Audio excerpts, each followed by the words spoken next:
You have to see it for yourself.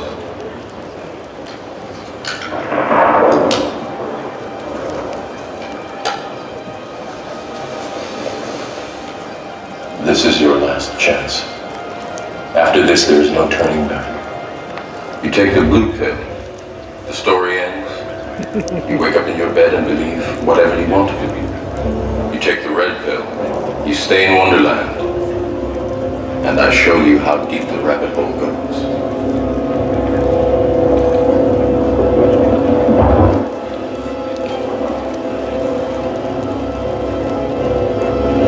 Remember, all I'm offering is the truth, nothing more.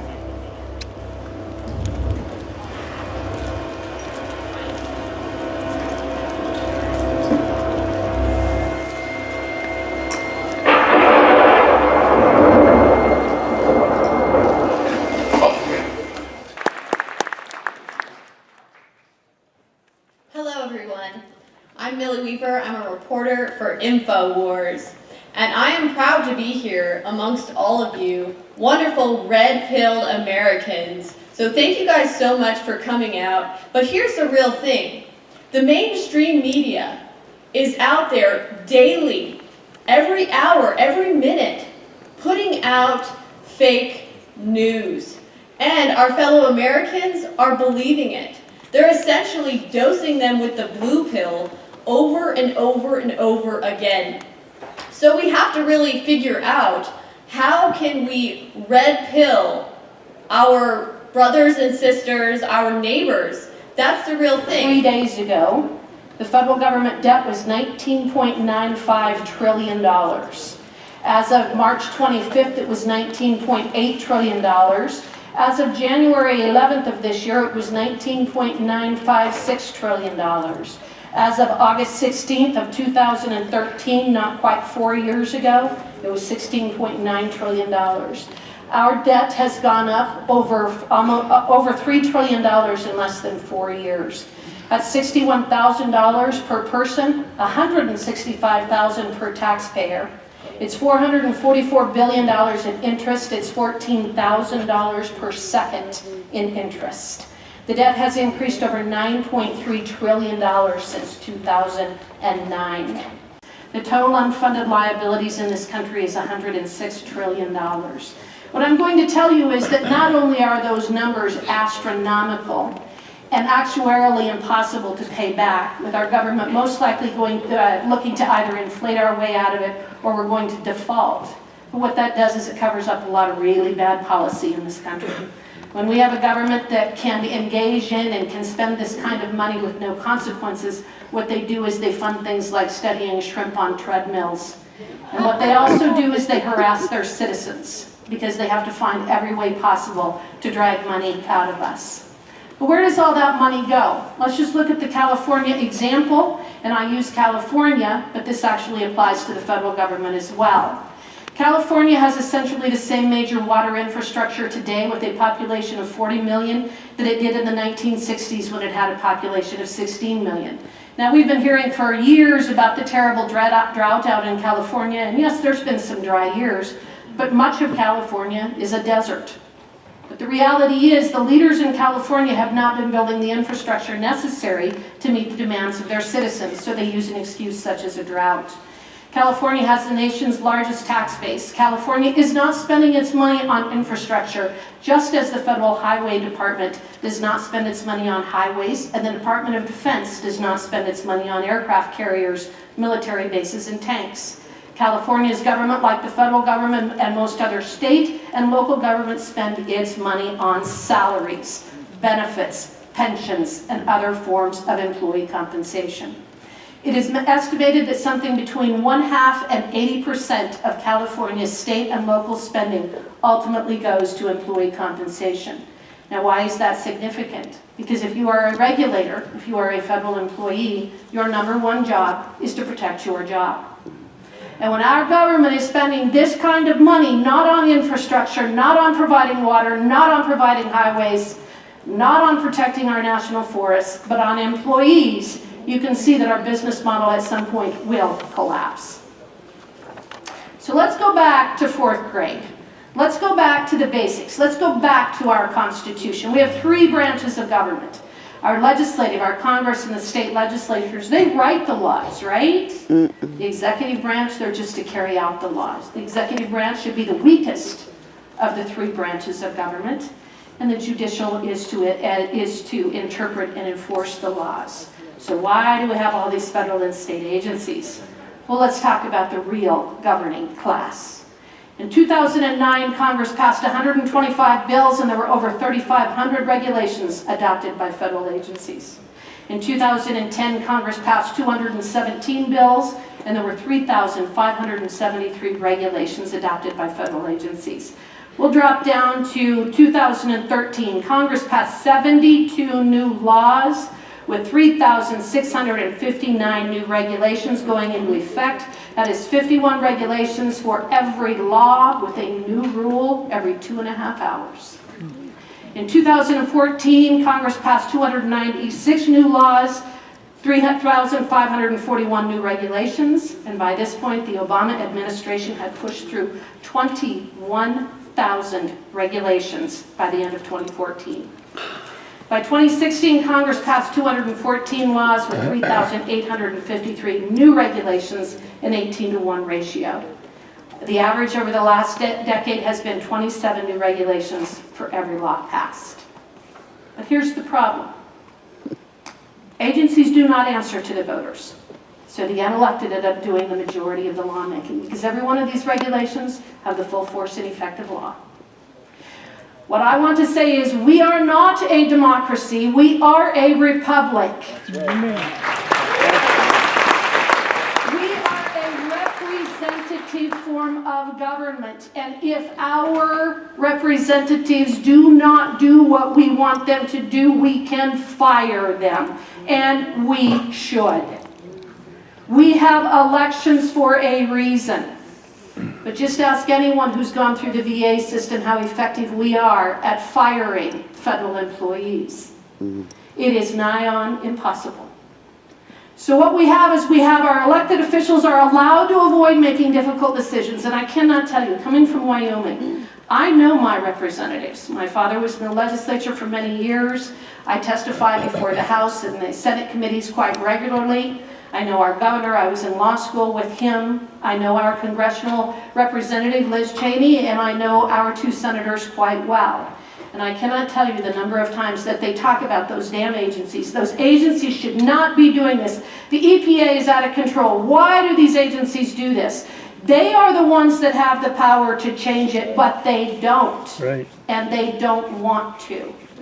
If they can point to the agencies for doing the dirty work, they don't have to take the responsibility for themselves. And that is the situation that is now existing in this country. Agencies are incentivized to expand their jurisdiction, their authority, their oversight, their involvement, their power, their budgets, etc. Because what that means is job protection. And as I said one moment ago, the #1 job is to keep my job. There is no accountability, as it's nearly impossible to fire anyone. We are taking the representative out of our republic. I am now finding that many of the agencies that I deal with the EPA, Corps of Engineers, Forest Service, Fish and Wildlife Service, BLM, a variety of federal agencies, because I'm a litigator. I've been a trial attorney for almost 30 years now. I try cases against the EPA, I try cases against the Forest Service, Fish and Wildlife Service. But over the last several years, I've been working on a potentially several billion-dollar pipeline project to provide water to the Front Range in Wyoming and Colorado. And we went over to meet with the Bureau of Reclamation folks in Utah. And while we were in the meeting, they slid a piece of paper across the table to us and said, we look forward to working with you on the EIS, the Environmental Impact Statement. We think it's going to take several years. It's going to be fairly expensive. We look forward for you to working on that. You need to sign this paper. And we said, well, what is that paper? And they said, this is to say that you will be responsible for the entire cost of the EIS.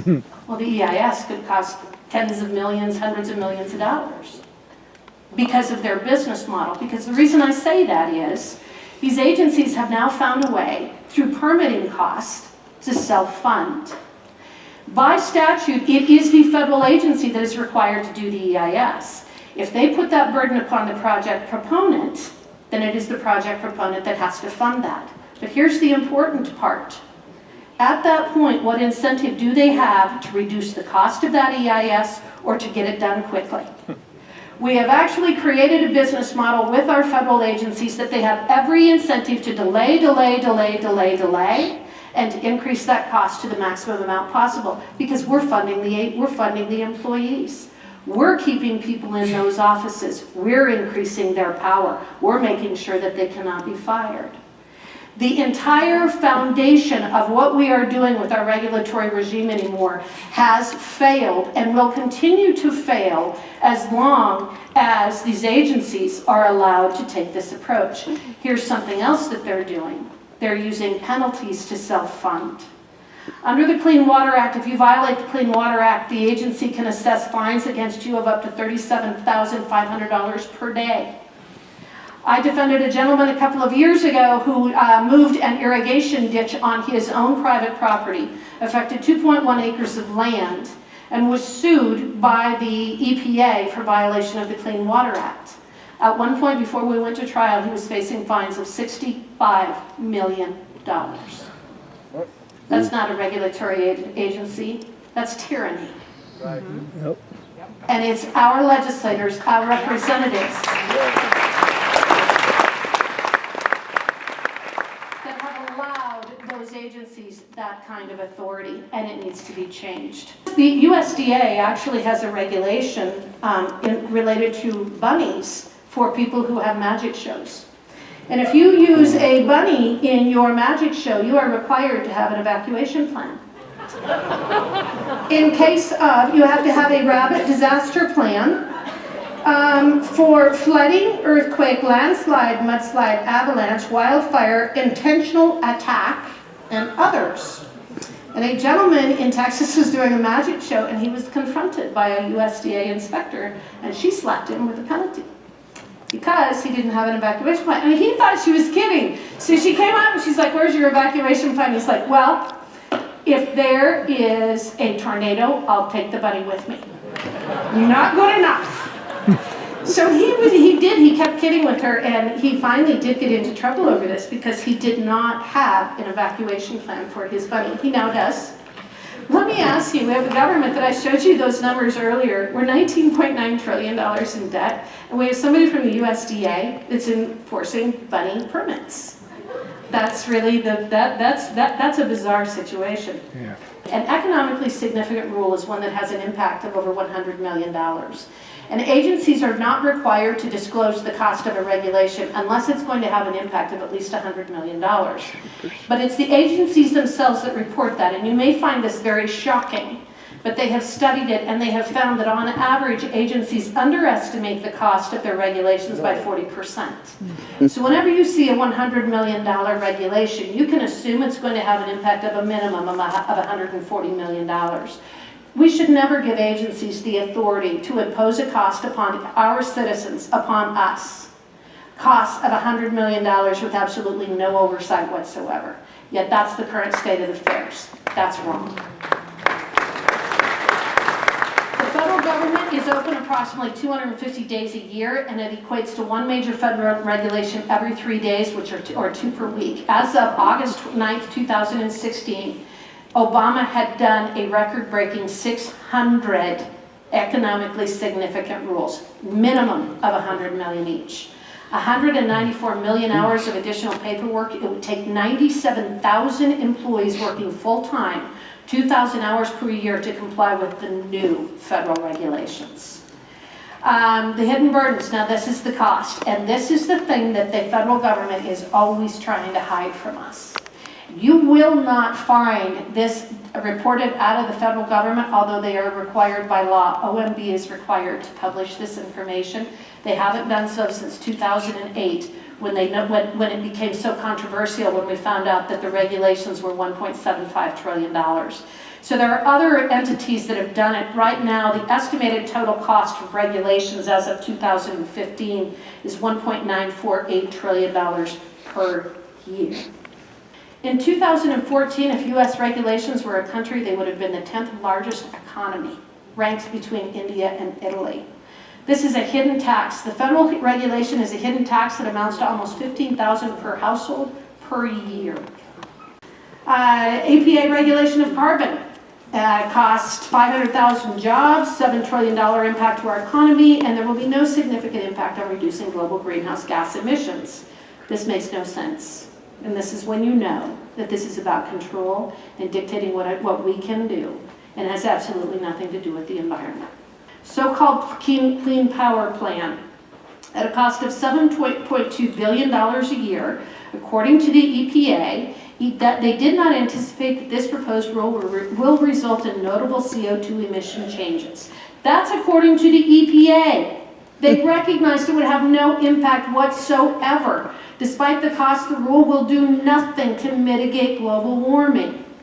The cost of saving the world from global warming, the Paris Climate Accord. If President Trump does nothing other than pulling out of the Paris Climate Accord, it will be a successful presidency. Yes. If he does nothing else, it will be a successful presidency. How many of you are aware of the pine beetle outbreak? It just devastated our national forests. Well, we know where it started, and it started with the Forest Service. Mm-hmm. Officials on several national forests included in our review voiced concerns about the long-term impacts of the roadless rule. Officials on the Route National Forest, which is in northern Colorado, anticipate an outbreak of pine beetles resulting from a catastrophic windstorm in 1997 that felled 13,000 acres of mostly spruce and fir trees in or adjacent to roadless areas on the forest. They believe that the preferred alternative would not allow them to construct the roads necessary to remove trees in roadless areas that in the future may become infected by beetles currently living within this deadfall. Therefore, they would be unable to protect highly valued resources such as scenic areas and adjacent campgrounds and ski slopes. They destroyed our national forest. They knew it was coming, but because they refused to go in and address that situation, that was ground zero for the pine beetle outbreak.